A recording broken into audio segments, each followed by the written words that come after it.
Bonjour, c'est Gilles du site boursicoté.com. Voici l'analyse technique du CAC 40 pour la journée du vendredi 29 avril 2011. Avec aujourd'hui une séance un petit peu dans les mêmes zones de cotation que ce que nous avons eu hier, puisqu'après une ouverture à 4093,61, un plus bas a été marqué à 4084,47, un plus haut à 4110,41, pour terminer en clôture à 4106,92. Le CAC 40 gagne 0,05% sur cette séance, 2 points gagnés par rapport au cours de clôture de la veille.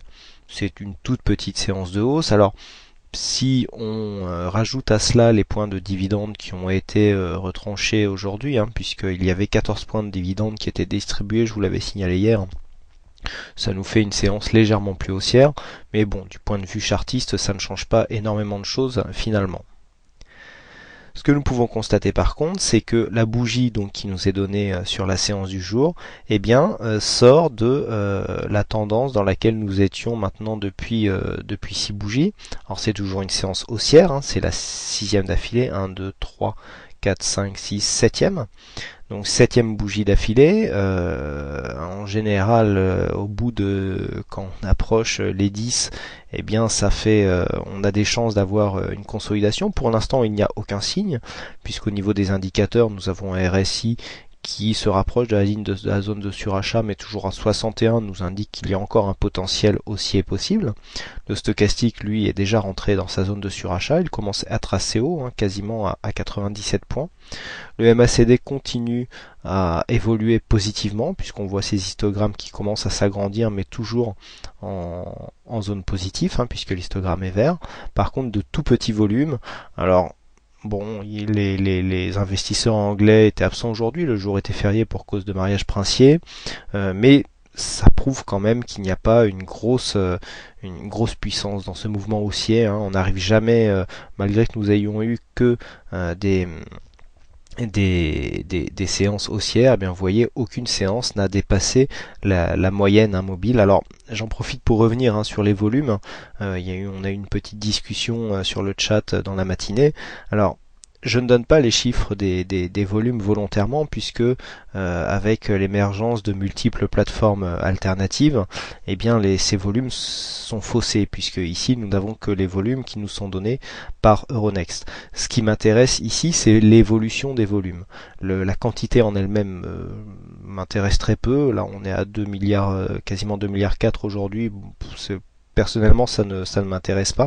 C'est vraiment l'évolution, c'est-à-dire est-ce qu'on a plus de volume sur les séances baissières ou sur les séances haussières.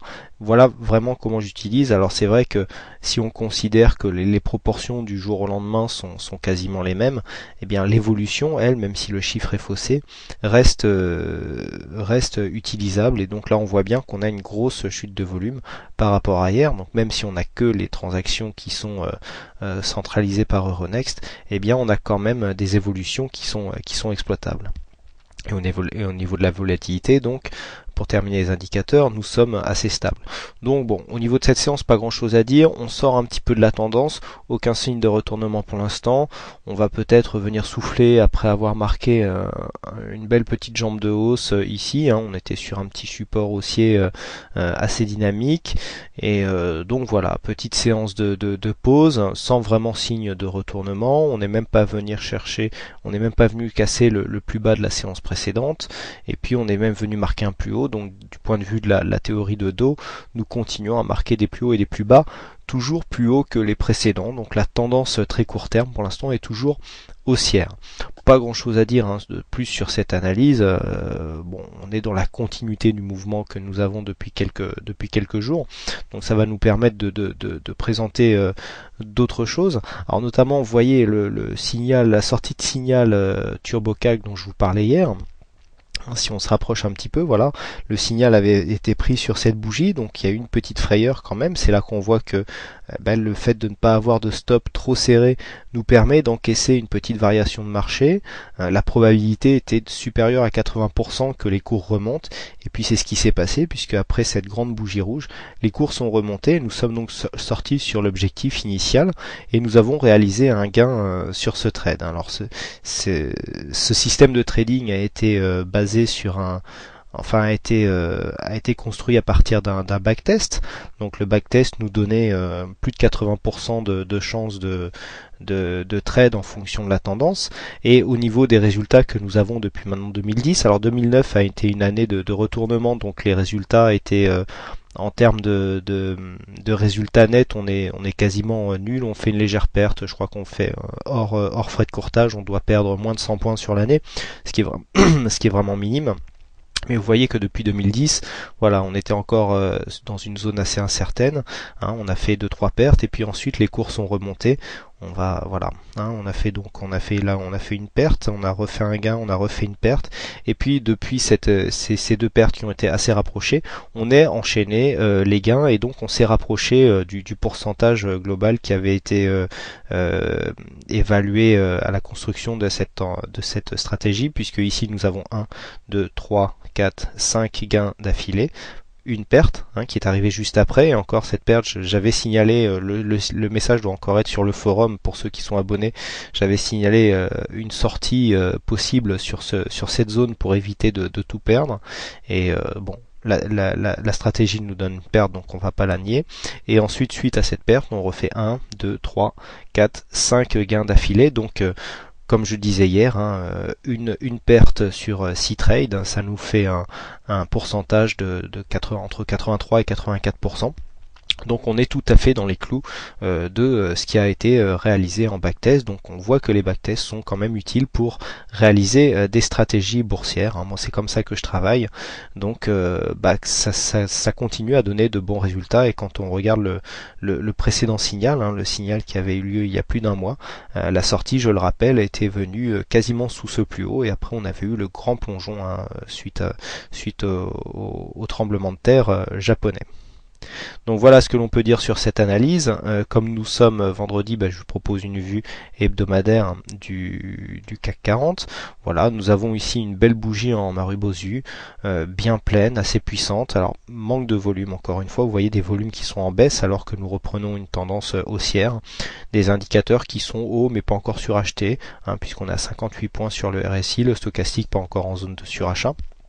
Et au niveau des volumes, donc en légère baisse, le MACD ne nous donne pas une grosse tendance non plus, donc on monte tout doucement. C'est vraiment une montée, comme certains le qualifient, sans conviction. C'est-à-dire que bon, c'est vrai que même si la microéconomie donne de bons résultats et donne une bonne orientation d'un point de vue macro et fondamental, c'est pas terrible.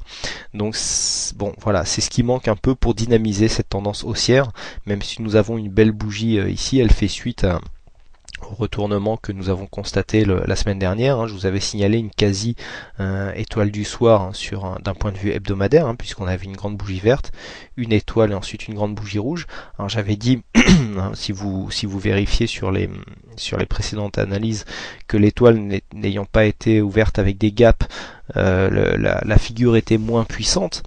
Toujours est-il que nous avons constaté une baisse suite à cette figure et ensuite un rebond. Donc là nous sommes toujours sur le rebond qui a suivi cette phase de baisse, et donc pour l'instant ça devrait continuer. Du point de vue technique et du point de vue des indicateurs, il n'y a rien qui peut qui donne de signes de prochain retournement.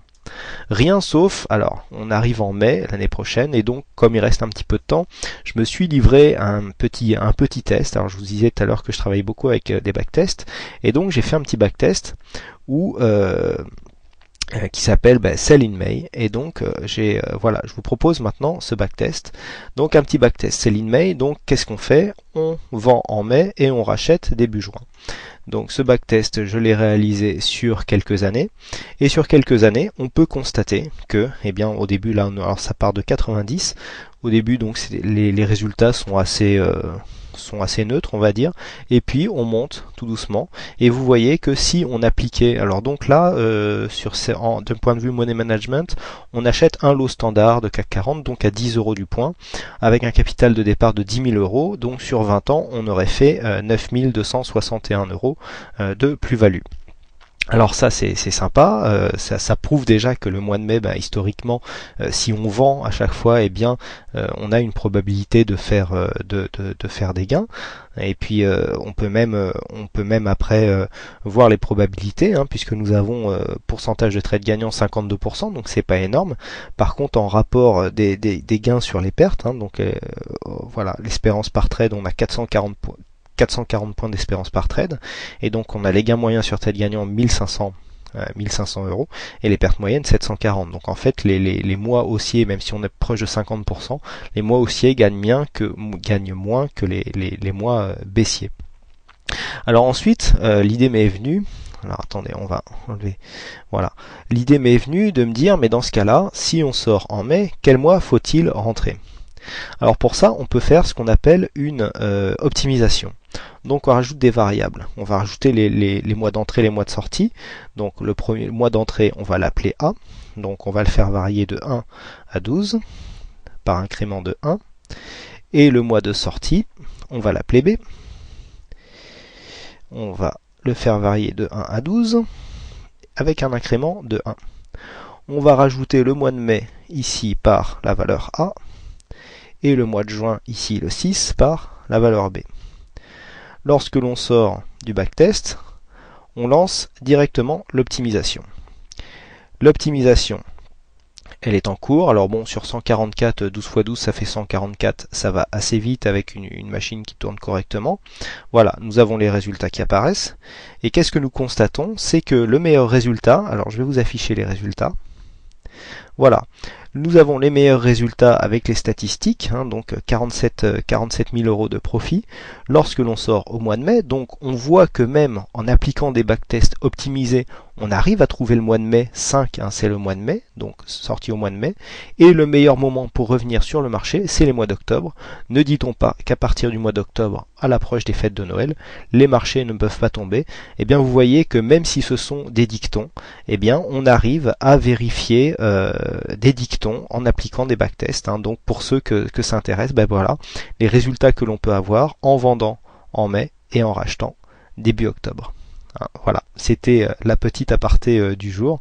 Bon, c'était histoire de vous montrer un petit peu la manière que j'ai de travailler et d'élaborer des stratégies. Bon là c'était simpliste, c'était sur le sell in May. Je referai peut-être une vidéo adaptée, mais ça vous montre en fait qu'avec des backtests on peut arriver à beaucoup de choses, et même des fois à corroborer des dictons boursiers. Voilà, j'espère que cette vidéo vous a plu. Écoutez, il ne me reste plus qu'à vous souhaiter à toutes et à tous une bonne soirée. Ce soir, c'est Ascar qui a gagné le jeu du fixing. Bravo à lui, il gagne le dernier fixing de la semaine. Puis sinon, il ne me reste plus qu'à vous souhaiter donc un bon week-end. Bonne chance dans vos trades, donc dès la semaine prochaine. Je vous